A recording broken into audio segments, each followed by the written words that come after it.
Olá, professor e colegas. Meu nome é Eduardo Cavalheiro,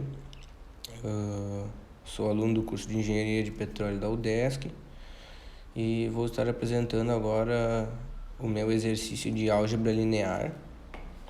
Professor Ângelo Alfredo. Vamos lá. Então, nesse primeiro slide aqui, eu vou trazer alguns conceitos fundamentais, para a gente conseguir ter uma compreensão melhor do exercício. Então, primeiro, eu vou falar sobre espaço vetorial, que no caso é um conjunto de operações de somas e multiplicações por escalar que tem que satisfazer as propriedades de cada espaço. Hoje o meu exercício ele vai falar mais sobre a parte de subespaço vetorial, Então, o subespaço vetorial ele é um subconjunto de um espaço vetorial, que por si só já é um espaço vetorial. A gente pode mostrar como exemplo, por exemplo, um subconjunto S que faz parte de um espaço vetorial V. A gente poderia, por exemplo, testar os 8 axiomas para ver se ele realmente é um subconjunto, mas por ele já está contido, pelo conjunto já está contido no espaço vetorial, a gente pode analisar duas condições, duas regras. Essas duas regras são, a primeira, se um vetor U pertence a um subconjunto S e um vetor V também pertence a um subconjunto S, a soma desses dois vetores também tem que pertencer ao conjunto S. A segunda regra é, se alfa pertence aos reais e o vetor U pertence a um subconjunto S, alfa vezes U também tem que pertencer a esse conjunto S, para fazer parte dos subconjuntos. Essas são as duas regras, E dá para seguir só essas duas regras para a gente ter certeza se é um subespaço vetorial, se é um subconjunto. Então, vamos para o próximo slide aqui.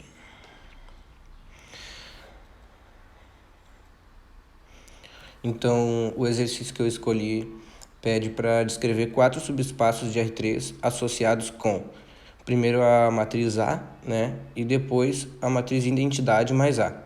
A gente vai analisar 4 subespaços da matriz A e depois mais 4 subespaços dessa matriz I mais A. Só o próximo slide aqui. O primeiro subespaço é o subespaço núcleo da matriz A, que a gente chama de NA.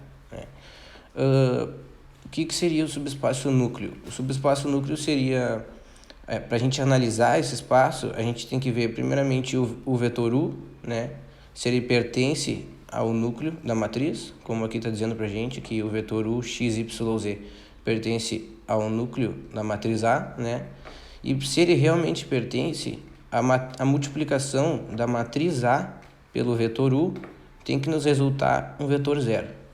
Essa aqui é a regra para ele se encaixar como um subespaço núcleo da matriz A, Então, a gente vai pegar primeiro a matriz A, 0, 1, 0, 0, 0, 1 e 0, 0, 0. E a gente vai multiplicar por esse vetor U, x, y, z. Essa multiplicação tem que nos dar esse resultado desse vetor 0, 0, 0, 0.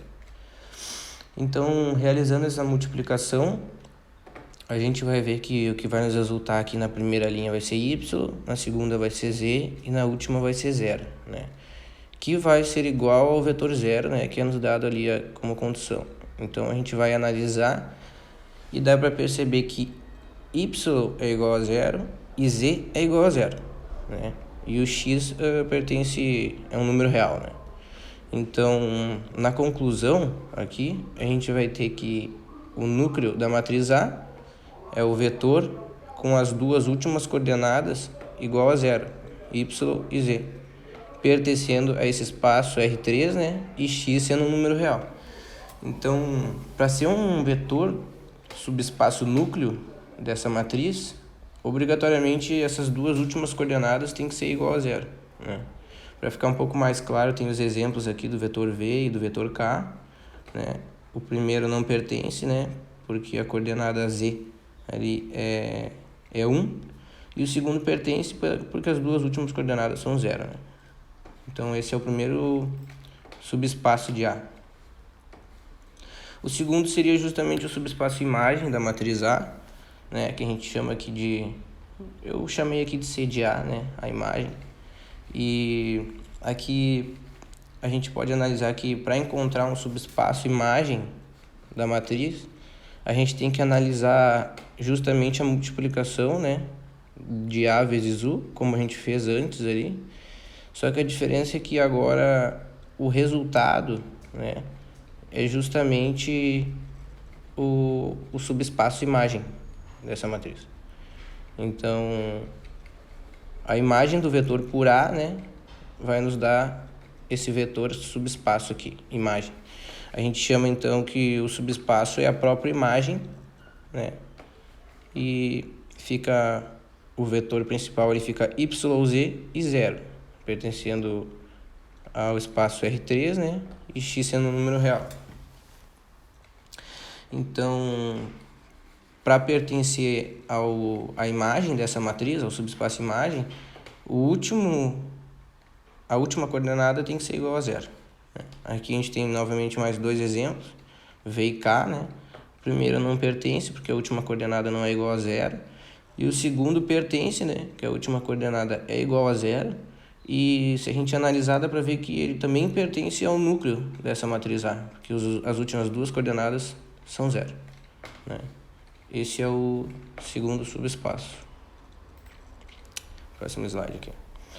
Nesse slide eu trouxe mais dois subespaços, né, para fechar os 4 subespaços dessa primeira matriz, né, de R3. Então, o terceiro é o subespaço núcleo, como a gente analisou antes, só que dessa vez com a matriz transposta, né?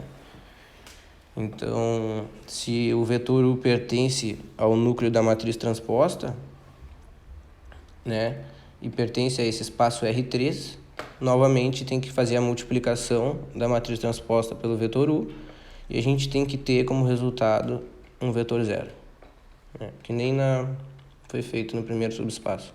Só que dessa vez é com a matriz transposta, né? Esse seria outro subespaço da matriz A. Analisando aqui, a gente percebe que o x e o y são igual a 0, né? E que o núcleo dessa matriz transposta tem as primeiras coordenadas x e y igual a 0, né? Então, as primeiras coordenadas são igual a 0 e o z, dessa vez, pertence a um número real. A imagem é justamente essa multiplicação, só que o resultado aqui, o vetor resultado, que é o nosso subespaço imagem, né? Justamente a imagem é um subespaço. Então, para pertencer à imagem da matriz A transposta, o vetor deve representar a primeira coordenada igual a 0, né? E o subespaço é aquele próprio vetor, 0, x e y, né? Pertencendo ao espaço R3, onde x é um número real. Próximo slide aqui agora. Então, agora a gente vai analisar os 4 subespaços da matriz I mais A, né? Vou voltar aqui um pouquinho para mostrar para vocês a matriz I mais A. Tá aqui, ó, matriz I mais A, né? 1, 1, 0, 0, 1, 1 e 0, 0, 1, né? Essa é a matriz I mais A e a gente vai analisar 4 subespaços dessa matriz agora, subespaços de R3, né? O primeiro subespaço é o subespaço núcleo de I mais A, né? A gente chama de N de I mais A. Então, tendo um vetor U igual a x, y, z, né, pertencente a esse subespaço núcleo de I mais A, obrigatoriamente I mais A, que é a matriz que eu mostrei agora há pouco, vezes o vetor U, tem que nos dar como resultado outro vetor 0, né? Então, com essa multiplicação, a gente vai ver que a gente vai ter x mais y igual a 0, y mais z igual a 0 e z igual a 0, né? Como a gente tem aqui o valor do z, a gente consegue encontrar o valor de x e de y, né? E aí a gente encontra que, nesse caso, obrigatoriamente, para ser o núcleo dessa matriz I mais A, né, a gente tem que ter um vetor 0, né? 0, 0 e 0. X igual a 0, y igual a 0 e z igual a 0, né? Então, esse é o próprio subespaço núcleo, né, da matriz I mais A. O subespaço imagem é a multiplicação dessa matriz, identidade mais A, vezes o vetor U, que a gente vai ter como resultado x mais y, y mais e e z, né? Onde esse vetor x mais y, y mais e z é o próprio subespaço que pertence a R3, e x, y e z são números reais, né? Então isso aqui, se a gente analisar, é justamente o espaço todo preenchido, né? Isso aqui é R3, é o espaço R3.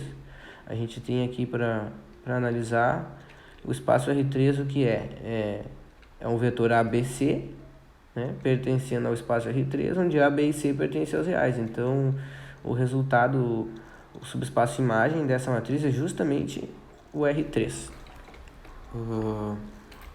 Para finalizar aqui o último slide, a gente vai analisar mais dois subespaços dessa matriz I mais A, né? Que os subespaços são, no caso, o núcleo de I mais A da matriz transposta de I mais A, né? E o subespaço imagem da matriz I mais A transposta. São os outros dois subespaços que a gente vai analisar aqui para terminar o exercício. Então, se um vetor U, x, y, z pertence ao núcleo dessa matriz I mais A transposta, então a matriz vezes o vetor U tem que resultar um vetor zero, né? Como a gente já viu antes. Então, vai ser parecido com o primeiro núcleo, ó. A multiplicação da matriz pelo vetor, vai nos resultar essa matriz x, x mais y, y mais z. E como a gente tem o valor de x igual a zero, a gente consegue analisar o valor de y e de z e ver que o vetor vai ser um vetor nulo, x igual a zero, y igual a zero e z igual a zero. Então, para pertencer ao subespaço núcleo da matriz I mais A transposta, tem que ser igual a um vetor zero. O último subespaço é o subespaço imagem da matriz I mais A transposta, né? Que a gente chama de C, I mais A transposta, onde U, um vetor x, y, z, pertence ao espaço R3. Então, a gente vai analisar a multiplicação da matriz pelo vetor, e o resultado, a imagem dessa multiplicação, é o próprio subespaço imagem da matriz. Então, aqui também é parecido com o anterior, onde o espaço é todo preenchido, x, x mais y, y mais z compõem o vetor, e x, y e z pertencem aos reais. Então, isso é a definição do próprio espaço R3, né? E com isso, então, eu analisei primeiramente os 4 subespaços da matriz A, depois os 4 subespaços da matriz I mais A, como foi pedido no exercício, né? E chegamos ao fim. Espero que tenham gostado. Eu agradeço.